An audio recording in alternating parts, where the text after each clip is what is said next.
মেঘবরণ প্রেম পর্ব 1 থেকে 5। লেখা আশফিয়া রহমান। আচ্ছা, মানুষ ভালোবাসে কেন বলতো? ভালোবাসার অনুভূতি আসলে কেমন? প্রেমে পড়লে কেমন অনুভব হয়? সৃষ্টিকর্তা কি এক অদ্ভুত অনুভূতি দিয়ে পৃথিবীতে পাঠিয়েছে মানুষকে? একটা মানুষ হঠাৎ করে আরেকটা মানুষকে তীব্রভাবে ভালোবাসতে শুরু করে। সেই ভালোবাসার কোন কুল কিনারা হয় না। তীব্র ভালোবাসার টানে সেই মানুষটাকে ছেড়ে থাকাটাও অসম্ভব হয়ে পড়ে। আজ পূর্ণিমা। আকাশে পূর্ণিমার গোলচাঁদ, কিন্তু কালচে ভারী মেঘে ঢাকা পড়ে গেছে তার রূপ। মাঝে মধ্যে বিদ্যুতের ঝলকানি মেঘের ফাঁক গলে এক মুহূর্তের জন্য সাদা আলোয় ভাসিয়ে দিচ্ছে চারপাশ। বৃষ্টির পড়ছে ছমছমিয়ে। ঝড়ো হাওয়ায় গাছের ডালপালা দুলছে। রাস্তার পাশে একটা ছোট্ট যাত্রী ছাউনি। শুভ্র দৌড়ে এসে ছাউনিটার নিচে দাঁড়ালো। আশেপাশে কোনো মানুষজন নেই। ঝড়ের আভাস পেয়ে সব দোকানপাট বন্ধ হয়ে গেছে আগেভাগেই। আজ অফিস থেকে বেরোতে বেরোতে দেরি হয়ে গেছে শুভ্র। তার মধ্যে আবার গাড়িটা নষ্ট হয়ে আছে দুদিন থেকে। দুদিনে সারানোর সময় হয়নি। অফিস থেকে বের হয়ে কোন রিক্সাও পায়নি। দেরি হয়ে গেছে বিধায় শুভ্র হাঁটতে শুরু করেছিল। মাঝ রাস্তায় এমন ঝড়ো হওয়া শুরু হলো, আর তারপর এমন মুষলধারে বৃষ্টি। এই ছাউনিটা থাকায় যা রক্ষা। ব্লেজারটা ঝাড়তে ঝাড়তে শুভ্র এদিক ওদিক তাকালো। বিদ্যুৎ চমকের সাদা আলোয় এক মুহূর্তের জন্য দৃশ্যমান হলো একটা নারী অবয়ব। চমকে উঠল শুভ্র। এই ঝড় বাদলের রাতে এরকম একটা যাত্রী ছাউনির নিচে একটা মেয়ে একা একা কি করছে? বিদ্যুতের ঝলক শেষ হতেই আবার সব অন্ধকার। শুভ্র মনে হলো ও হয়তো ভুল দেখেছে। কিন্তু চোখের পলক ফেলার আগেই আবার বাজ পড়ল প্রচণ্ড শব্দে। সেই আলোতে দেখা গেল কিভাবে কেঁপে উঠল মেয়েটা। তার সাথে আরো দৃশ্যমান হলো মেয়েটার শাড়ির নীলাভ রংটা। রংটা অন্ধকারের সাথে এমনভাবে মিশে আছে যে এতক্ষণ বোঝাই যায়নি ওখানে কেউ দাঁড়িয়ে আছে। শাড়ি ভিজে শরীরে লেপ্টে গেছে। চুলগুলো বৃষ্টিতে ভিজে নেমে এসেছে কাঁধ বেয়ে। এক কোনায় চুপচাপ দাঁড়িয়ে বৃষ্টির দিকে তাকিয়ে আছে মেয়েটা। Excuse me, miss. টিনের চালে বৃষ্টির ফোঁটার তীব্র শব্দে শুভ্র নিজের কণ্ঠস্বর নিজেই শুনতে পেল না। শুভ্র আবারও একটু জোরে ডাকল, হ্যালো, শুনতে পাচ্ছেন? কোনো সাড়া নেই। মেয়েটা যেন নিজের ভেতরে ডুবে আছে। চোখ দুটো দূরে ঝাপসা বৃষ্টিরেখার দিকে স্থির। বজ্রপাতের আলোয় মুহূর্তের জন্য মুখটা আলোকিত হলো। মেয়েটা একদৃষ্টিতে তাকিয়ে আছে টিনের চাল থেকে গড়িয়ে পড়া বৃষ্টির ধারার দিকে। পরক্ষণেই আবার অন্ধকার। অন্ধকার এতক্ষণে সয় এসেছে শুভ্র চোখে। শুভ্র 2 পা বাড়িয়ে মেয়েটার কাছে গিয়ে হাত উঁচিয়ে তুড়ি বাজালো চোখের সামনে। এবার চমকে উঠল মেয়েটা। তীক্ষ্ণ চোখে তাকালো শুভ্র দিকে। তীক্ষ্ণ দৃষ্টিটা যেন সরাসরি এসে বিঁধে গেল শুভ্র বুকে। মুহূর্তের জন্য শুভ্র কেঁপে উঠল ভেতরে ভেতরে। এমন দৃষ্টিও আশা করেনি। কে আপনি? শুভ্র জবাব দেবার আগেই মেয়েটা কঠিন গলায় আবার বলল, তুড়ি বাজাচ্ছেন কেন? কি সমস্যা? শুভ্র অপ্রস্তুত হয়ে গেল। সরি, অ্যাকচুয়ালি আমি ওখান থেকে আপনাকে ডেকেছিলাম, আপনি খেয়াল করেননি, তাই। মেয়েটা এক মুহূর্ত স্থির দৃষ্টিতে তাকিয়ে রইল ওর দিকে। চোখ দুটো অস্বস্তিকরভাবে গভীর। তারপর ধীরে ধীরে মুখ ঘুরিয়ে আবার বৃষ্টির দিকে তাকালো।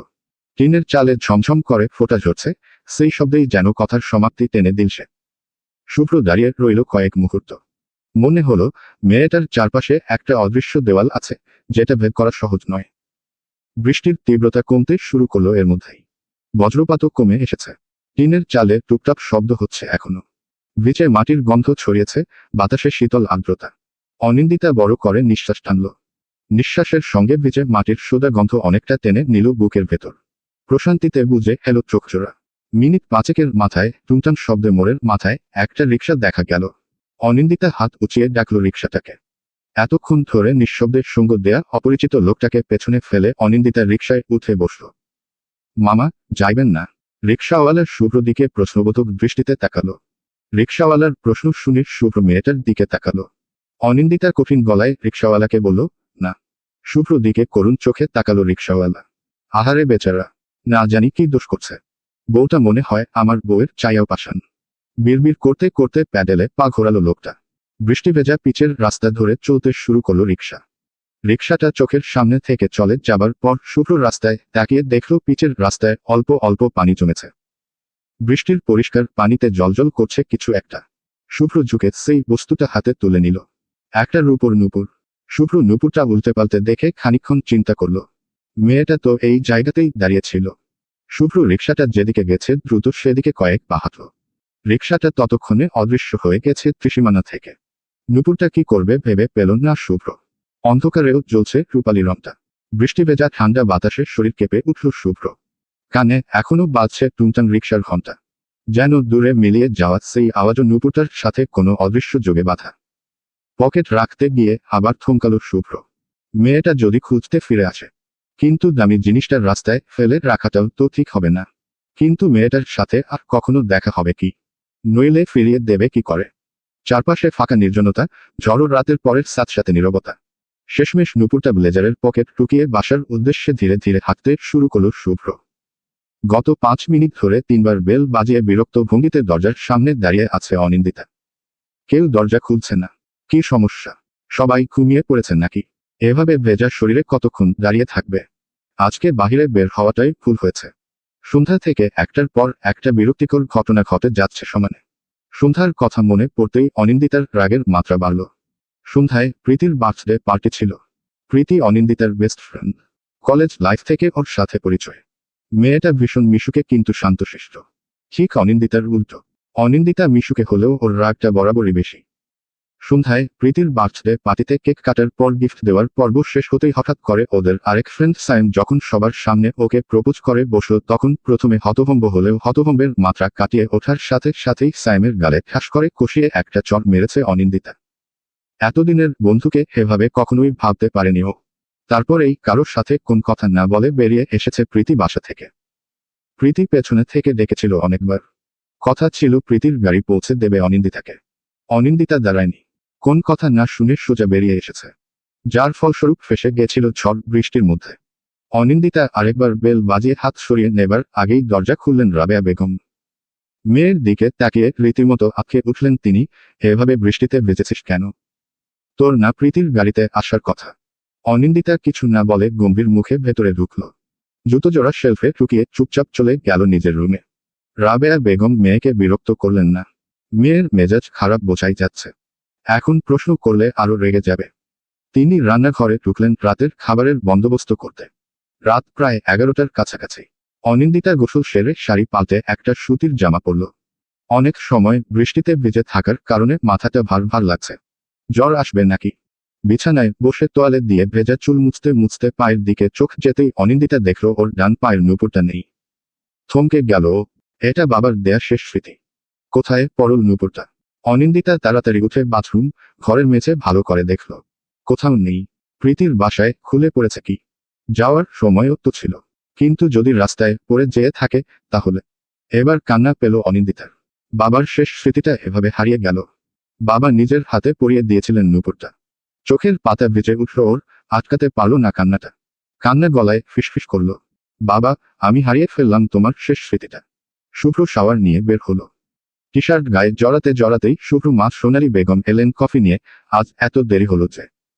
তোর বাবা তো সেই কখন চলে এসেছে। শুভ্র কফি নিতে নিতে আচোখে তাকালো মায়ের দিকে। তোমার হাসবেন্ড সব কাজ আমার ঘাড়ে চাপিয়ে রেখেছে। নিজে তো আগে আগে আসবেই। সোনালী বেগম ছেলের কথা শুনে হাসলেন। তোর বাবার এত বড় বিজনেসের দায়িত্ব তুই না নিলে কে নেবে? লোকটারও তো বয়স হচ্ছে। এসব বিজনেস টিজনেস বড্ড একঘেয়ে লাগে মা। তুমি তো জানো সেটা। তাহলে বিয়ে করে ফেল, আর একঘেয়ে লাগবে না। বিজনেসের সাথে বিয়ের কি সম্পর্ক? বলতে বলতে শুভ্র চেয়ারের উপর থেকে ব্লেজারটা হাতে নিতেই চুপ করে নুপুরটা পড়ে গেল মাটিতে। কপাল কুঁচকে গেল ওর। ওহ, এটার কথা তো ভুলেই গিয়েছিলাম। সোনালী বেগম কৌতূহলী দৃষ্টিতে তাকালেন। নূপুর? কার এটা? কোথায় পেলি? শুভ্র নূপুরটা মেঝে থেকে তুলে হাতে নিয়ে কিছুক্ষণ তাকিয়ে রইল। চিকচিক করতে থাকা রূপালীর রংটা যেন চোখে বিঁধল ওর। রাস্তায় পেয়েছি, শুভ্র ধীরস্বরে বলল। রাস্তায় বৃষ্টির পানি জমেছে, সেই পানির ভেতরে পড়েছিল। সোনালী বেগম অবাক হয়ে বললেন, এভাবে রাস্তায় পড়ে থাকে নাকি? নিশ্চয় কারো ভীষণ প্রিয় জিনিস। শুভ্র আনমনে উত্তর দিল, মনে হচ্ছে তাই। ওভাবে ফেলে দেয়ার মতো জিনিস না এটা। সোনালী বেগম ছেলের চোখের দিকে এক মুহূর্ত তাকিয়ে রইলেন। এক অদ্ভুত পরিবর্তন যেন দেখতে পেলেন সেখানে। শুভ্র গলায় যে টানটান নির্লিপ্ততা থাকে সবসময়, সেটা নেই। কেমন যেন অন্যমনস্ক হয়ে গেছে কণ্ঠস্বর। নূপুরটা ফিরিয়ে দিবি কিভাবে? শুভ্র দীর্ঘশ্বাস ফেলল, জানি না মা। মেয়েটাকে কখনো খুঁজে পাওয়া সম্ভব হবে কিনা। নূপুরটা আঙুলের ফাঁকে খুঁড়িয়ে দেখতে দেখতে শুভ্র চোখে আবার ভেসে উঠল অন্ধকারে ভেজা চুলে দাঁড়িয়ে থাকা শাড়ি পরিহিত সেই নারীর মুখ, যার নামটা অবধি জানেন নাও। ফোনের অনবরত কর্কশ রিংটনে ঘুমটা ছুটে গেল শুভর। বিরক্ত হয়ে কলটা রিসিভ করলো ও। হ্যালো। আমার কল ধরছ না কেন বেইব? শুভ্র বিরক্তিতে চোখ সূচক শব্দ করল। কটা বাজে দেখেছ? ঘুমোতেও দেবে না নাকি? 9টা বাজে। এখনো ঘুমাচ্ছ তুমি? হ্যাঁ ঘুমাচ্ছি। আজকে যে শুক্রবার সেটা ভুলে গেছ? না ভুলিনি। আজকে বিকালে আমাকে ঘুরতে নিয়ে যাবে শুভ্র। না, কাজ আছে আমার। শুক্রবারে কি কাজ তোমার? আজকে তো অফিস বন্ধ। অফিস ছাড়াও আমার আরো কাজ আছে তোমার। ডিস্টার্ব করো না তো। ঘুমাতে দাও। তোমার আর কিছু বলার আগেই কলটা কেটে দিল শুভ্র। উফ, ছুটির দিনটাতেও শান্তি নেই। সাত সকালে জ্বালানোর জন্য ফোন দিয়েছে। বালিশে মুখ গুজে আবার ঘুমানোর চেষ্টা করল শুভ্র। কিন্তু দুঃখজনকভাবে আর ঘুম এলো না। ফ্রেশ হয়ে নিচে নেমে আসতেই দেখল ওর বাবা আজিজ সাহেব চা খেতে খেতে খবরের কাগজ পড়ছেন। কি ব্যাপার আজকে তুমি এত সকাল সকাল? বাবার খোঁচাটা গায়ে না মেখে শুভ্র রান্নাঘরে গেল মাকে খুঁজতে। আম্মু, কি রে উঠে পড়েছিস? কফি দেব? হ্যাঁ। পেছনে থেকে সোনালী বেগমকে জড়িয়ে ধরল শুভ্র।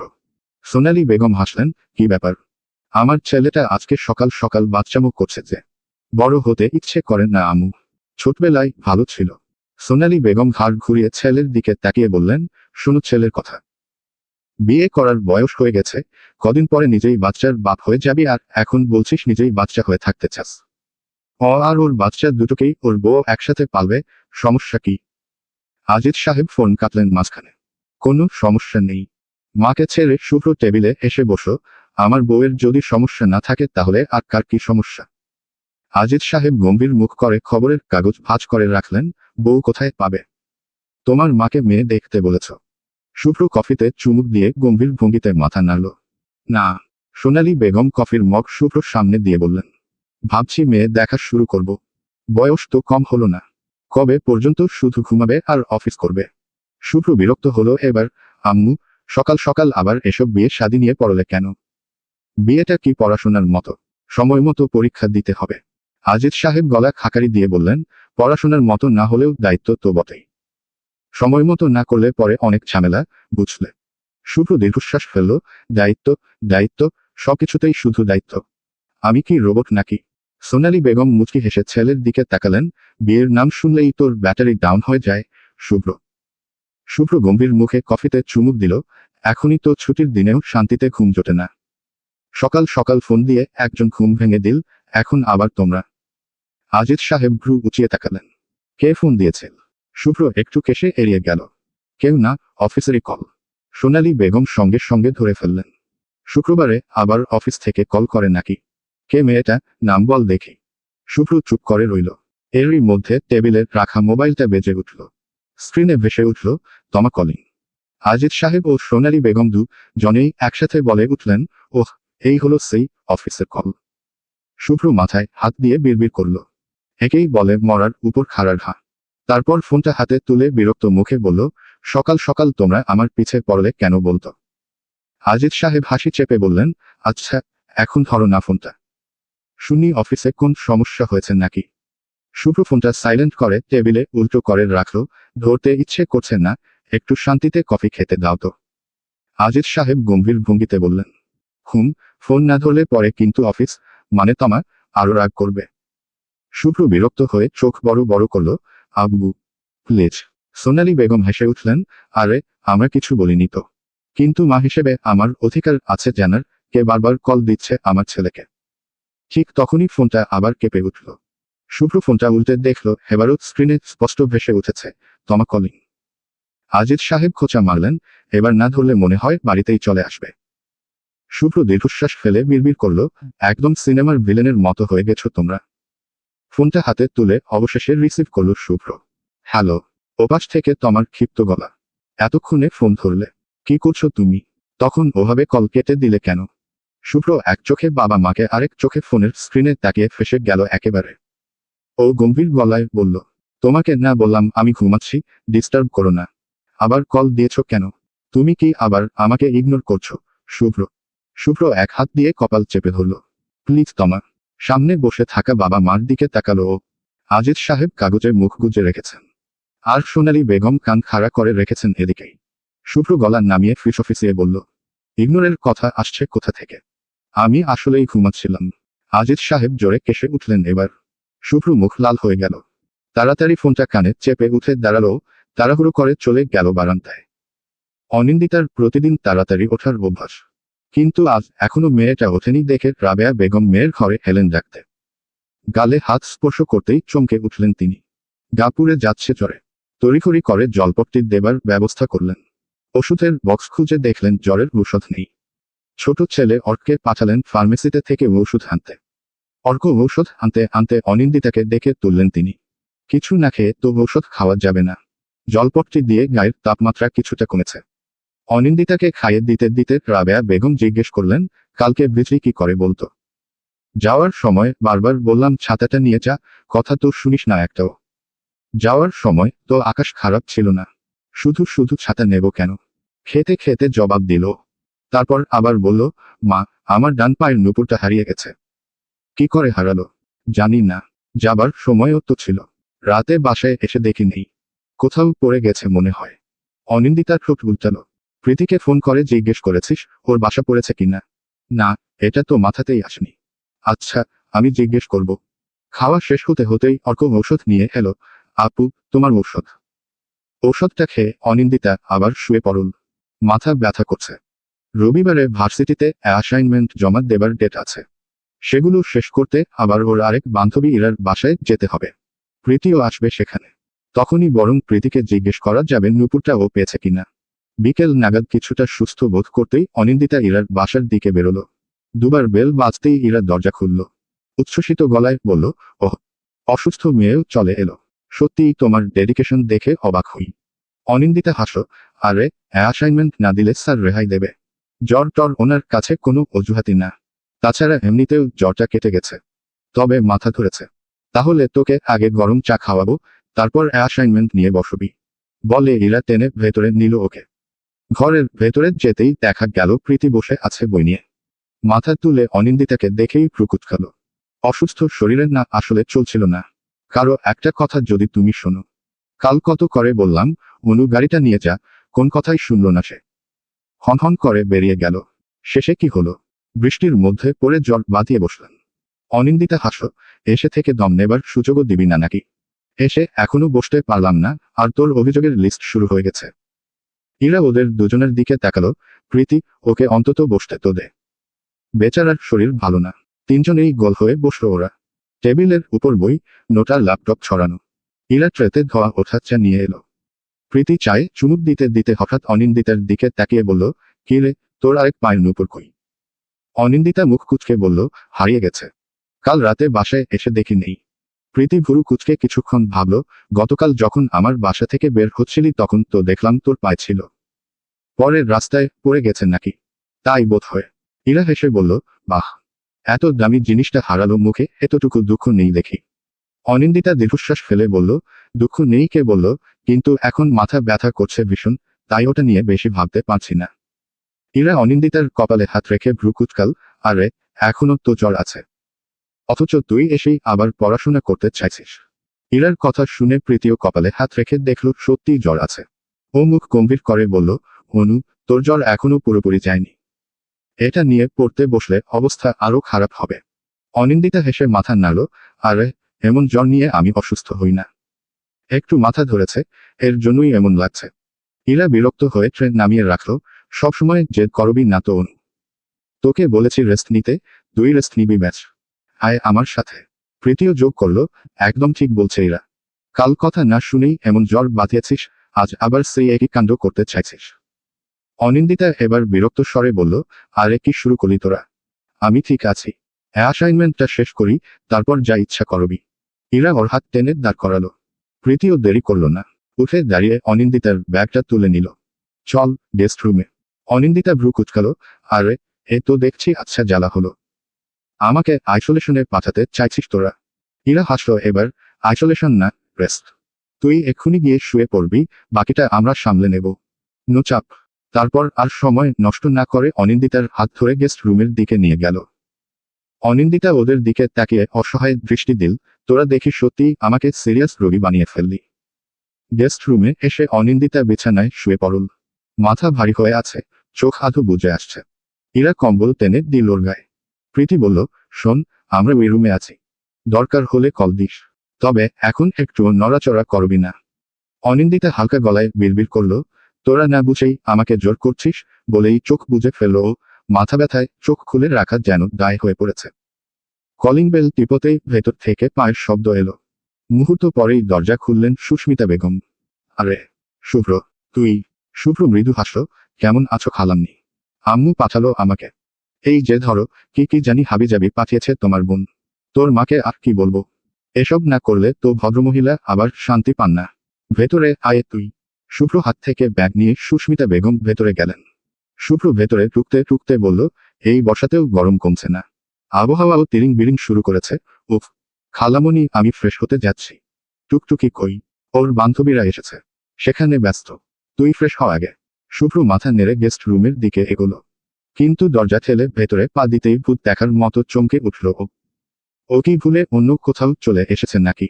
ভুল রুমে ঢুকে পড়েছে ভেবে দরজার দিকে ফিরতেই থেমে গেল ও। ঠিকই তো আছে, এটা তো খালামনিরই গেস্ট রুম। তাহলে এই মেয়ে এখানে কোথা থেকে এলো? ভ্রু কুঁচকে গেল ওর। বিছানায় শুয়ে থাকা মুখটা চিনতে একটুও অসুবিধা হলো না।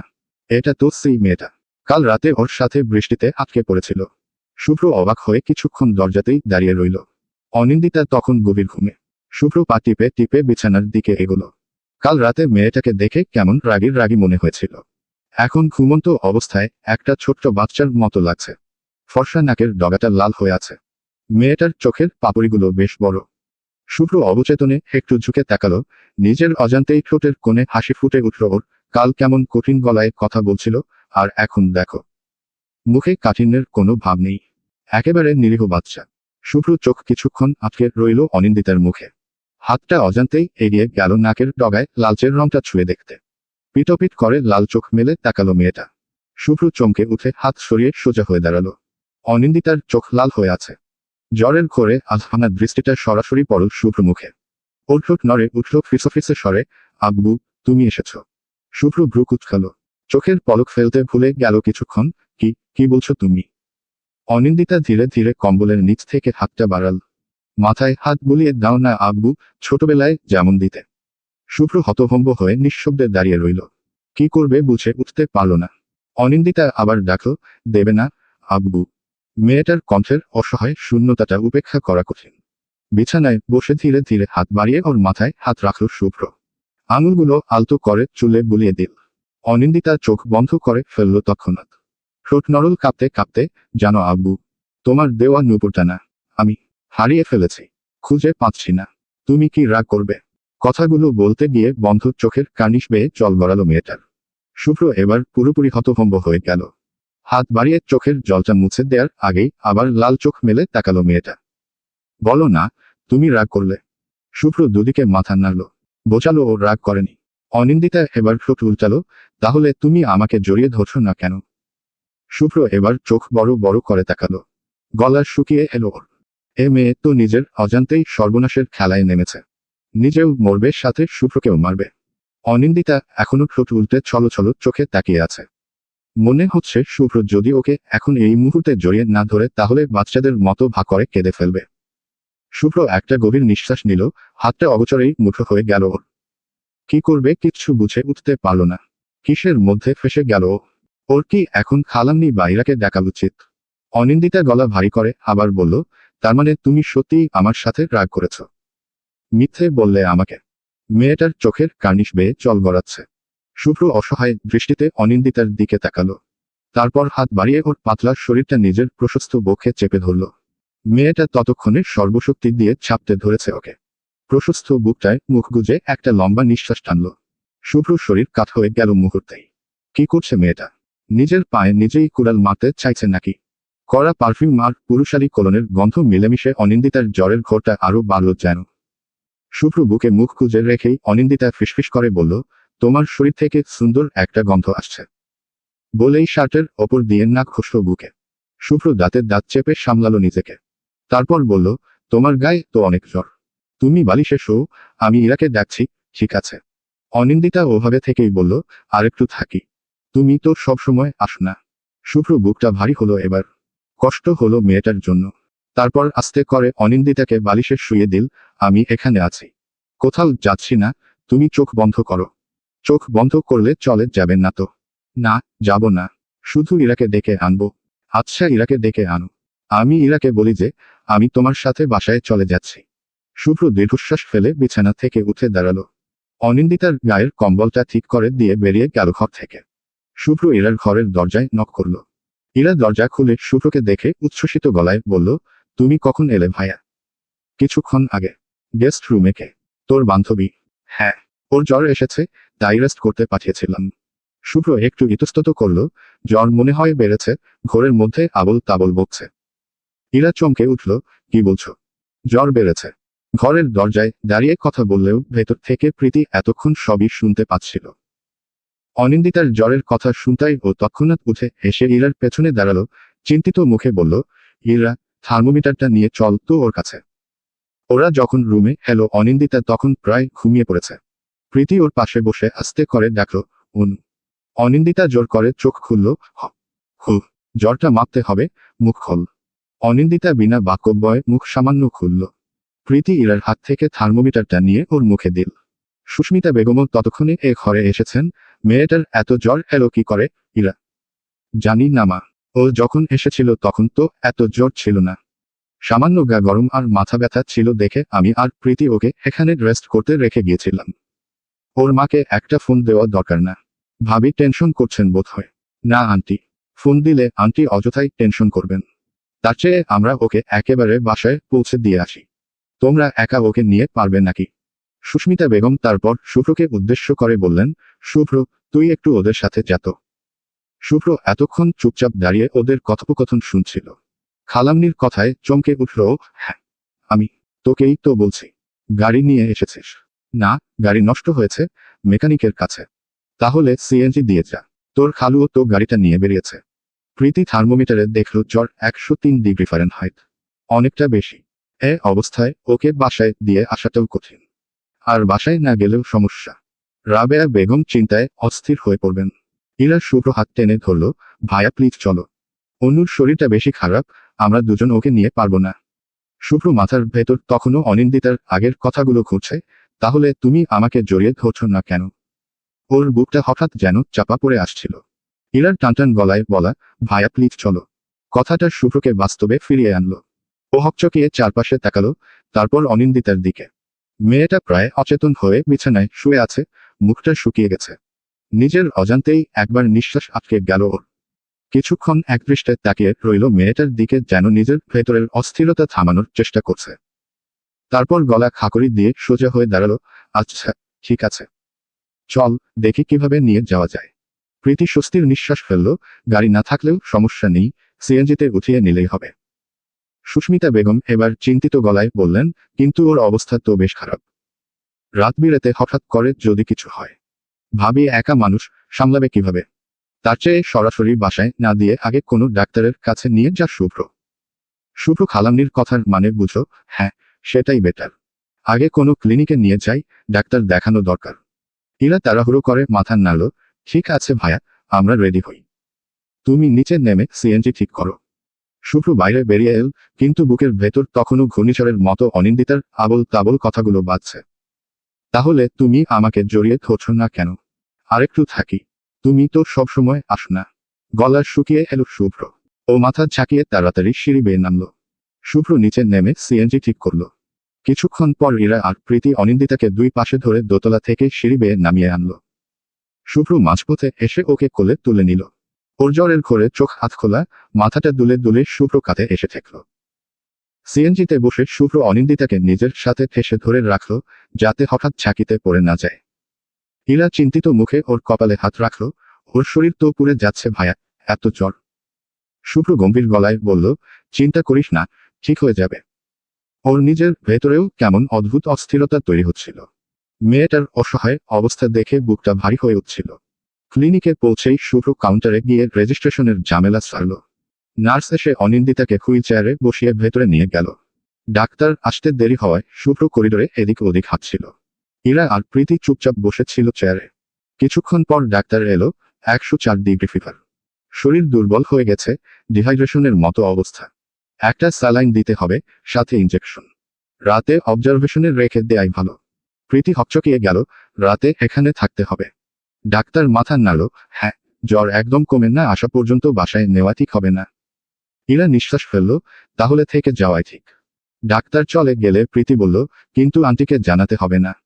অবভিয়াসলি জানাতে হবে, তুই কল দিয়ে আন্টিকে আসতে বল।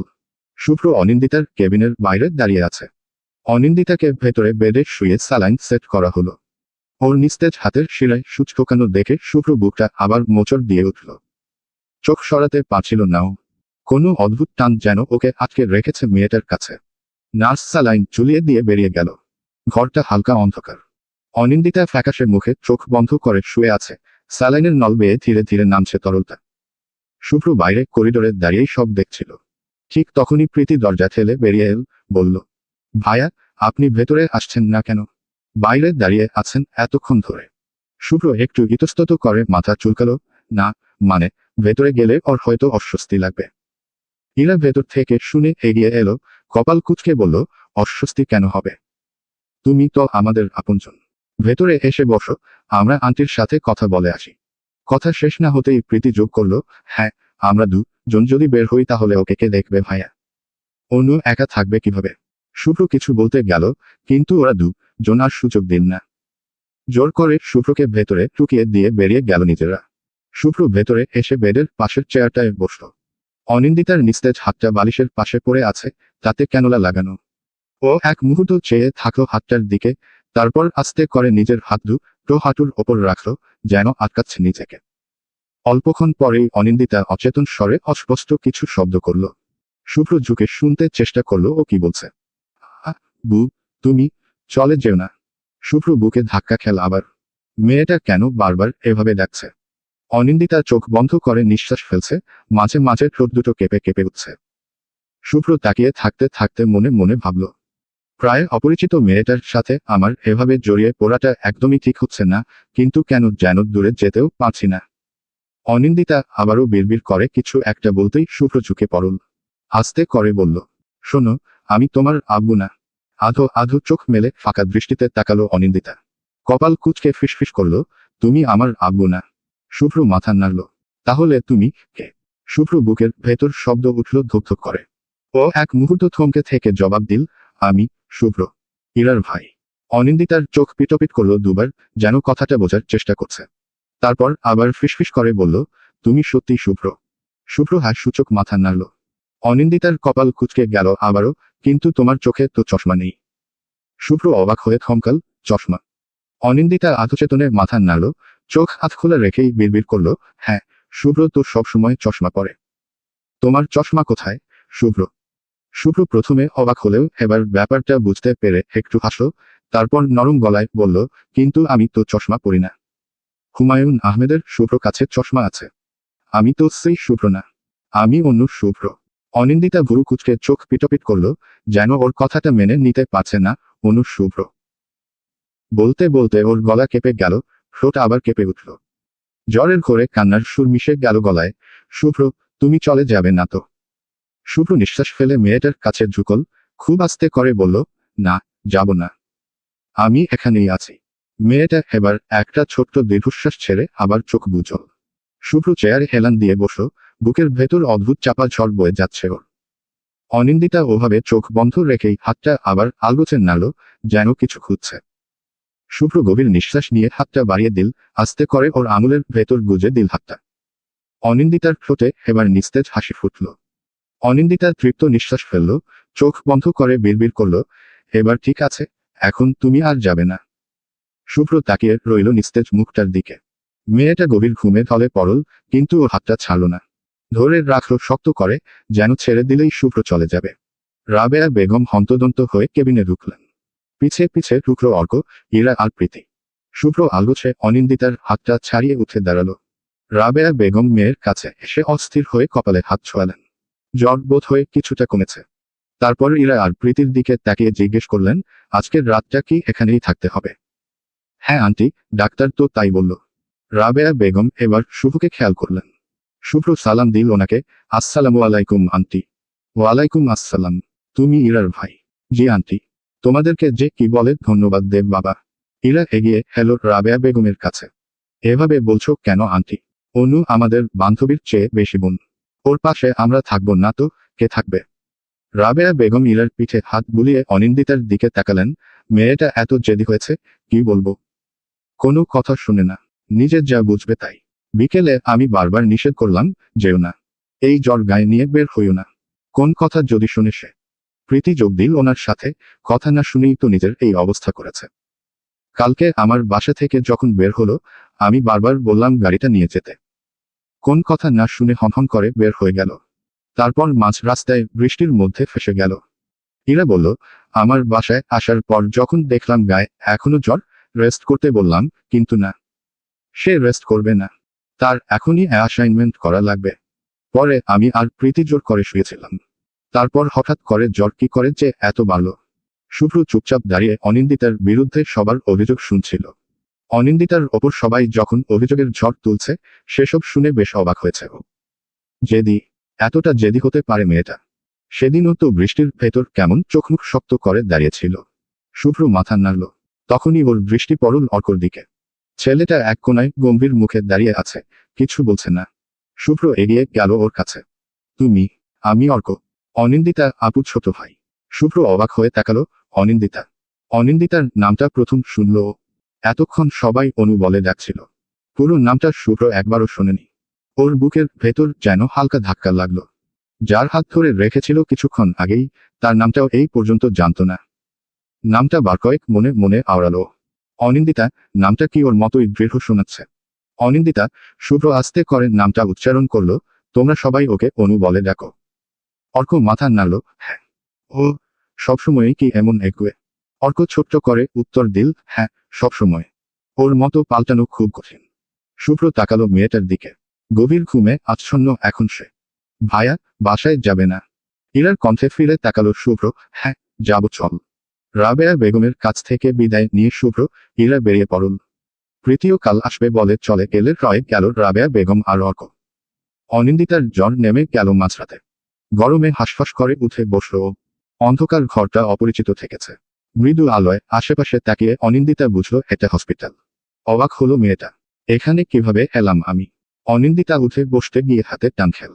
মেয়েটা কেঁপে উঠল ব্যথায়। আহ! ততক্ষণে পাশের চেয়ার থেকে অর্ক লাফিয়ে উঠে এসেছে। আপু, উঠো না, স্যালাইন লাগানো আছে। অনিন্দিতা বিস্ময়ে তাকিয়ে রইল ভাইয়ের দিকে। তুমি এখানে? আমি হসপিটালে কেন? অর্ক ছোট্ট করে শ্বাস ফেলল। তোমার জ্বর 104 ডিগ্রিতে উঠেছিল। ডাক্তার বলেছিল রাতে অবজারভেশনে রাখতে। মেয়েটা কিছুক্ষণ চুপ করে রইল। তারপর মৃদু কণ্ঠে জিজ্ঞেস করল, আমাকে এখানে এনেছে কে? আমি তো ইরার বাসায় ছিলাম। অর্ক হেঁটে গিয়ে কেবিনের সাদা লাইটটা জ্বালালো। ইরা আপু আর প্রীতি আপু। ওরা রাতেই চলে গেছে। অনিন্দিতা বালিশে হেলান দিয়ে বসল। মাথাটা ভারী লাগছে, চোখ ঝাপসা। অর্ক বসে আছে পাশের চেয়ারে। রাবেয়া বেগমকে জোর করে বাড়ি পাঠিয়ে দিয়েছে ও। শুধু শুধু দুটো মানুষের হসপিটালে থাকার কোন মানে নেই। অনিন্দিতা আহামরি এমন কোন অসুস্থ হয়নি। আপু, পানি খাবে? অর্কর কথা শুনে অনিন্দিতা পাশ ফিরে তাকালো ভাইয়ের দিকে। মাথা নাড়িয়ে বলল, না, ঠিক আছে। তারপর একটু থেমে জিজ্ঞেস করল, অর্ক, কাল রাতে কে ছিল এখানে? অর্ক অবাক হয়ে তাকালো। কে মানে? মানে কারো হাত? মানে আমার হাতটা কেউ ধরে ছিল মনে হয়। ওর কণ্ঠে বিভ্রান্তি। আমি স্বপ্ন দেখেছিলাম নাকি? অর্ক প্রথমে অবাক হলো। তারপর ওর মনে পড়ল, কাল রাতে ওরা যখন হসপিটালে এসেছিল, কেবিনে তখন অনিন্দিতার পাশে শুভ্র বসা ছিল। ওদেরকে ঢুকতে দেখেই শুভ্র অনিন্দিতার হাত ছাড়িয়ে উঠে দাঁড়িয়েছে। শুভ্র ভাই ছিল। শুভ্র ভাই? এই শুভ্রটা আবার কে? সে আমার হাত ধরতে যাবে কেন? অনিন্দিতা ভ্রুকুচকে তাকিয়ে হড়বড় করে কথাগুলো বলতেই অর্ক তাড়াতাড়ি বলল, রিল্যাক্স, রিল্যাক্স আপু। শুভ্র ভাই তোমার বান্ধবী ইরা আপুর কাজিন। অনিন্দিতা তীক্ষ্ণ চোখে তাকালো অর্কর দিকে। ইরা আপুর কাজিন মানে? সে এখানে আসবে কোত্থেকে? অর্ক একটু গলা খাকারি দিল, অপ্রস্তুত গলায় বলল, মানে? ইরা আপু বলছিল, শুভ্র ভাই ওদের বাসায় এসেছিল, তখনই তোমার জ্বর বেড়ে যায়। তো তখন ওরা একসাথে তোমাকে ক্লিনিকে নিয়ে আসে। অনিন্দিতা কপাল কুঁচকে তাকিয়ে রইল অর্কর দিকে। কথাগুলো কিছুই পুরোপুরি ধরতে পারছেন না ও। মানে, আমি ওর বাসায় গিয়েছিলাম, তারপর জ্বর, তারপর ক্লিনিক। শুভ্র, ওর ঠোঁট থরথর করে কেঁপে উঠল। হঠাৎ যেন কিছু মনে পড়েছে। অন্ধকার ঘরে আবছা আলোয় চেয়ারে বসা একটা ছায়ামূর্তি, সে ফিসফিসিয়ে বলছে, আমি এখানেই আছি। অনিন্দিতার বুকের ভেতর একটা ধাক্কা খেল। ও চোখ নামল নিচে। শিরায় টানটান স্যালাইনের সূচটা যেন হঠাৎ করে ভারী মনে হলো। সেদিকে তাকিয়ে ও ঠোঁট নাড়ল প্রায় নিঃশব্দে। শুভ্র। অর্ক ওর হাতের ওপর হাত রাখল। কি হলো আপু, চুপ করে গেলে যে? কিছু না। অনিন্দিতা ফিসফিস করে বলল, আমার মনে হচ্ছে কেউ আমার হাত ধরে রেখেছিল অনেকক্ষণ, খুব নরম, শান্ত গলায় কথা বলছিল। অর্ক একটু হেসে ফেলল, তাহলে হয়তো স্বপ্নই। আপু, শুভ্র ভাই তো তোমার পাশে চুপচাপ বসেছিল, কথা পর্যন্ত বলছিল না। অনিন্দিতা কিছু বলল না। ওর দৃষ্টি হারিয়ে গেল জানালার বাইরে। ভোরের আবছা আলোয় আকাশটা কেমন ঝাপসা দেখাচ্ছে। ওর মনে হচ্ছে ওটা স্বপ্ন না, খুব বাস্তব কিছু। ওর হাতের ভেতরে যে উষ্ণতাটা এখনো লেগে আছে, সেটা কল্পনা হতে পারে না। মেয়েটা ধীরে ধীরে চোখ বুজল। শুনতে পেল সেই কণ্ঠস্বরটা আবার, আমি এখানেই আছি। ও অস্ফুট স্বরে ফিসফিসিয়ে ঠোঁট নাড়াল। কে আপনি? শুভ্র। শুভ্র সারা রাত ঘুমাতে পারেনি। ইরাকে নামিয়ে দিয়ে ও যখন বাসায় ফিরেছে, তখন রাত প্রায় 2টো ছুঁই ছুঁই। ঘরে ঢুকে ও কিছুক্ষণ চুপচাপ বসেছিল সোফায়। ঘরের বাতি নেভানো থাকলেও বিশাল জানালাটার গ্রিলের ফাঁক দিয়ে আসা চাঁদের আলোয় ঘরটা আবছা আলোকিত। শুভ্র সোফায় গায়ে এলিয়ে চোখ বন্ধ করল। সাথে সাথেই অনিন্দিতার মুখটা ভেসে উঠল মানসপটে। সেই নিস্তেজ মুখটা, ক্লান্ত চোখ দুটো, আর ফিসফিসে কণ্ঠস্বরটা। শুভ্র, তুমি চলে যাবে না তো? শুভ্র বুকের ভেতর কেমন হাহাকার করে উঠল আচমকা। একজন প্রায় অপরিচিত মেয়ে, যাকে দুদিন আগেও চিনত নাও, তার একটা শব্দ, একটা স্পর্শ, এতটা গভীরে গিয়ে ছুঁয়ে ফেলতে পারে কাউকে। আবছা আলোয় ওর দৃষ্টি পড়ল নিজের হাতে। মেয়েটা কতক্ষণ ওর হাতটা ধরে রেখেছিল ঠিক মনে নেই, কিন্তু সেই উষ্ণতা এখনো টের পাচ্ছে ও। আঙুল দিয়ে আলতো করে ছুল হাতটা, যেন আবার অনুভব করতে চাইছে সেই মুহূর্তটা। ওর মাথার ভেতর তখন ক্রমশ বেজে চলেছে অনিন্দিতার জড়তত্ত্ব কণ্ঠস্বর। তুমি আমার আব্বু না। তাহলে তুমি কে? শুভ্ররা তো সবসময় চশমা পরে। তোমার চশমা কোথায়? শুভ্র।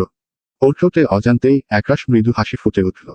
হুমায়ুনের শুভ্র, ও নিজের মনে ফিসফিসিয়ে বলল, কিভাবে আচমকাই একটা মেয়ের স্বপ্নের ভেতর ঢুকে গেলাম আমি। ও উঠে জানালার কাছে গেল। অক্টোবরের ঠান্ডা বাতাসে খানিকটা শীত শীত অনুভব হলো। অনিন্দিতা। ফিসফিস করে একবার নামটা উচ্চারণ করল শুভ্র। মেয়েটা ঘুমাচ্ছে বোধহয় এখন, জ্বর কমে গেছে হয়তো। ভাবতে ভাবতে ঠিক পরের মুহূর্তেই একটা অদ্ভুত চিন্তা মাথায় এল ওর। যদি আবার ওর জ্বর বাড়ে? ও যদি আবার আমাকে খোঁজে? ওর বুকের ভেতরটা ধক করে উঠল। কিসের টানে, কে জানে। আরে ভাইয়া, আপনি? অর্ক চেয়ারে বসে গেম খেলছিল। আচমকা নক করার শব্দে দরজার দিকে তাকিয়ে অবাক হলো ও। শুভ্র ভেতরে আসতে আসতে বলল, হ্যাঁ, এলাম আর কি। ইরা নামিয়ে দিতে বলল এখানে, তাই ভাবলাম আমিও একটু দেখেই চাই। শুভ্র আশেপাশে নজর বুলাতে বুলাতে বলল, তোমার আপু কোথায়? আপু একটু ওয়াশরুমে গিয়েছে। বসুন ভাইয়া, বলে অর্ক উঠে দাঁড়ালো। শুভ্র চেয়ারটায় বসতে বসতে অর্ককে জিজ্ঞেস করল, জ্বর কি আছে এখনো? না, ভোরের দিকেই জ্বর নেমে গেছে। ডক্টর রিলিজ দিয়ে দিয়েছে। বাসায় যাচ্ছি আমরা। শুভ্র কিছু বলার আগেই ভেতরের দরজাটা খুলে অনিন্দিতা বেরিয়ে এলো। ওর পরনে একটা হালকা গোলাপি কুর্তি। শুভ্র চোখ আটকে গেল মেয়েটার স্নিগ্ধ বদনে। সদ্য ধোয়া মুখশ্রীতে জলকণা চিকচিক করছে। অনিন্দিতার দৃষ্টি প্রথমে অর্কর দিকে, তারপর শুভ্র ওপরে এসে স্থির হলো। জনের চোখ মিলল এক মুহূর্তের জন্য। তারপরেই অনিন্দিতা আবার অর্কর দিকে তাকালো প্রশ্নবোধক চাউনিতে। অর্ক বোনের চাউনির অর্থ ধরতে পেরে ঝটপট বলল, আপু ওই শুভ্র ভাই। ফর্মাল ড্রেসআপে থাকা সুদর্শন পুরুষটার দিকে দ্বিতীয়বারের মতো তাকালো অনিন্দিতা। ততক্ষণে উঠে দাঁড়িয়েছে পুরুষটা। উচ্চতায় অনিন্দিতার থেকে অনেকটাই লম্বা সে। অনিন্দিতা নিজেকে কেমন যেন বাচ্চা বাচ্চা লাগলো লম্বা মানুষটার সামনে। কি যেন একটা মনে পড়তে পড়তেও পড়ল না ওর। মনে না পড়া কথাটা জোর করে মনে করবার জন্য অনিন্দিতা যখন নিজের মস্তিষ্কে চাপ প্রয়োগ করছে তখনই ভেসে এলো সুদর্শন পুরুষটার ভরাট পুরুষালী কণ্ঠস্বর। হাই! আচমকা ভাবনার জগৎ থেকে বেরিয়ে এলো অনিন্দিতা। বক্ষস্থলে কেমন যেন কাঁপুনি উঠল পুরুষটার ভরাট পুরুষালী কণ্ঠস্বরে। হ্যালো, আপনি ইরার কাজিন? শুভ্র মাথা নাড়ল। ইরা আমার খালাতো বোন। কালকে খালামনির বাসায় আপনি অসুস্থ হয়ে পড়েছিলেন। আমি তখন ছিলাম ওখানে। ইরাদের সাথে আপনাকে এখানে নিয়ে এসেছিলাম। শুভ্র কথা শেষ হতেই অনিন্দিতার দিকে তাকিয়ে অর্ক বলল, আপু, তোমরা কথা বলো, আমি একটু বাইরে থেকে আসছি। অর্ক বেরিয়ে যেতেই অনিন্দিতার শুভ্র দিকে তাকিয়ে দ্বিধান্বিত কণ্ঠে জিজ্ঞেস করল, আমি কি কাল রাতে কিছু বলেছি আপনাকে? মানে উল্টাপাল্টা কিছু? শুভ্র অপ্রস্তুত হয়ে গেল মেয়েটার প্রশ্নে। আপনার মনে নেই কিছু? অনিন্দিতার শুভ্র প্রশ্ন শুনে ভ্রু কুঁচকে ফেলল। মনে থাকা উচিত, এমন কিছু বলেছে কি? শুভ্র মৃদু হাসল, নিঃশব্দ হাসি। অনিন্দিতার হৃদযন্ত্রটা যেন স্পন্দিত হতে ভুলে গেল কিছুক্ষণের জন্য। না, শুভ্র ধীরে বলল, তেমন কিছু না। অনিন্দিতা এদিক ওদিক চেয়ে দৃষ্টি লুকাল। যেন মানুষটার ওই গভীর চোখ দুটোয় চোখ পড়লেই ধরা পড়ে যাবে কিভাবে ওর হৃদযন্ত্রটা ওর সাথে বেইমানি করছে। শুভ্র কিছুক্ষণ ওর মুখের দিকে তাকিয়ে রইল। হাসিটা এখন পুরোপুরি মিলিয়ে গেছে ওর ঠোঁট থেকে, কিন্তু চোখে রয়ে গেছে অদ্ভুত এক শান্ত দৃষ্টি। অনিন্দিতা নিজেকে ধাতস্থ করে কৌতূহলী চোখে তাকালো পুরুষটার পানে। তেমন কিছু না, তবে কেমন কিছু। শুভ্র মুহূর্তখানেক চুপ করে রইল। তারপর কিছুক্ষণ পূর্বে অনিন্দিতার হৃদয় তোলপাড় করা সেই ক্ষীণ হাসিটা আবার ফিরল ওর ঠোঁটের কোণে। আপনি বলছিলেন শুভ্ররা তো চশমা পরে। তোমার চশমা কোথায়, শুভ্র? এক মুহূর্তের জন্য অনিন্দিতা স্তব্ধ হয়ে গেল। চোখের পাতা কাঁপল ওর। তারপর অপ্রস্তুত গলায় চোখ বড় করে তাকিয়ে বলল, আমি এমন বলেছি? সিরিয়াসলি? হ্যাঁ। শুভ্র মাথা নাড়ল, খুব সিরিয়াস ভঙ্গিতে। যেন আমার জীবনের সবচেয়ে বড় অপরাধ চশমা না পরা। অনিন্দিতা বিব্রত হলো ভীষণ। ঠোঁটের কোণে অপ্রস্তুত হাসি ফুটিয়ে খুব নিচু গলায় আবার জিজ্ঞেস করল, আর কি বলেছি? শুভ্র এক মুহূর্ত তাকিয়ে রইল অস্বস্তির ভারে নত ঘন কৃষ্ণ পল্লব বিশিষ্ট আঁখি জুটলে। তারপর ধীর কণ্ঠে বলল, আরও বলছিলেন শুভ্র, তুমি চলে যাবে না তো? মেয়েটা চোখ বন্ধ করে ফেলল এবার। মানুষটার ধীর কণ্ঠস্বর অনিন্দিতার বুকের ভেতর মৃদু কম্পন তুলল। ও কথা খুঁজে পেল না কিছুক্ষণ। তারপর আস্তে করে বলল, আমি এমন বলেছি? জ্বরের ঘোরে বলেছেন? আমি কিছু মনে করিনি। তাই এগুলো নিয়ে এত অস্বস্তিতে পড়ার কিছু নেই। ঠিক তখনই একটা হাসির আওয়াজ শোনা গেল। অনিন্দিতা চমকে তাকালো দরজার দিকে। শুভ্র সোজা হয়ে দাঁড়ালো। কি রে, কালকে জ্বরের ঘোরে এসব বলেছিস ভাইয়াকে? ইরা হাসতে হাসতে ভেতরে ঢুকলো। পেছনে প্রীতিও হাসছে। অনিন্দিতা লজ্জায় জমে গেল এবার। ওর পাকানো চোখের দৃষ্টি ছুটল ইরার মুখ থেকে প্রীতির মুখে, তারপর ধীরে ধীরে গিয়ে স্থির হলো শুভ্র শান্ত মুখটায়। শুভ্র কিছু বলল না, ছোট্ট করে হাসল। সেই ছোট্ট হাসিটা অনিন্দিতার বুকের ভেতর তীব্র শিরশিরে একটা ব্যথা ছড়িয়ে দিল আবারও। ইরা চেয়ারের উপর ওর ব্যাগটা নামিয়ে রাখতে রাখতে বলল, যেভাবে তাকিয়ে আছিস, আমার ভাইয়ের প্রেমে পড়ে গেলি নাকি অনু?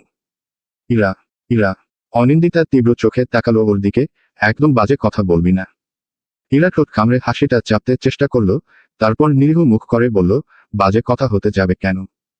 তোর তাকানোর ভঙ্গি দেখে তো সেরকমই মনে হচ্ছে। অনিন্দিতা চোখ কটমট করে তাকালো। প্রীতি এবার মুখে হাত চাপা দিয়ে হেসে ফেলল, ইরা, থামো তো। তিন বান্ধবীর এমন ধারা কথাবার্তায় শুভ্র পরল বেজায় অস্বস্তিতে। এই অস্বস্তিকর পরিবেশ থেকে বাঁচতে মাঝপথে গলা খাকরি দিল। বলছি, আমার অফিসে যেতে লেট হচ্ছে। আসছি আমি। তারপর অনিন্দিতার দিকে ফিরে তাকিয়ে বলল, ভালো থাকবেন মিস অনিন্দিতা।